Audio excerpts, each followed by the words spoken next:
نادیه ګل ولې د سکرین نه غیبه ده؟ هغې داسې کم کارونه شروع کړي دي چې سکرین ته نه راځي.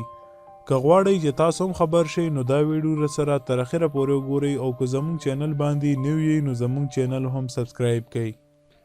دوستانو په دې ویډیو دې څوک نه خفه کیږي ځکه چې دا معلومات موږ ته د پښتو شوبیز دنیا نه لاسته راغلي دي او دا موږ له داسې یو کس راکړي دي چې هغه پخپله د شوبیز دنیا کې کار کوي.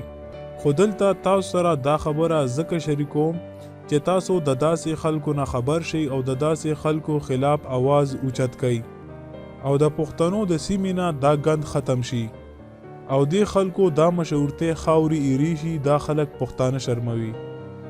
دوستانو نادیه ګل خو ټول پیژني چې اولی شروعات د پښتو ډرامو نه وکړو خو وروسته یې سندرې هم شروع کړي چې په هغې باندې هغې ډېرې زیاتې پیسې وګټلې.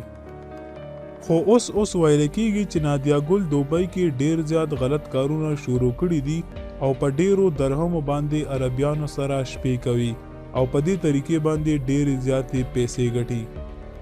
دوستانو څومره د شرم خبره ده چې پښتنو دومره مشهوره کړه او اوس داسې کارونه کوي.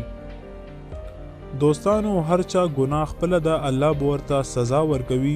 خو ویل کېږي چې نادیه ګل په دوبۍ کې په یو مشهور ځای کې یو کور اغستی دی.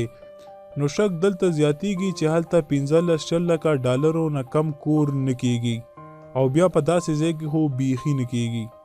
مطلب دا ډېرې زیاتې پیسې غواړي. نو دومره پیسې نادیه ګل د سندرو او ډرامو نه چرته پیدا کولی شي او په ډېر وخت کې سندره او ډرامو هم نه ده راغلي. زمونږ له تاسو ته دا خواست دی چې پلیز داسې خلک مه سپورټ کوئ. دا خلک مشهور شي او بیا د هغې نه غلطه فایده اخلي او وروسته بیا غلط کارونه شروع کړي.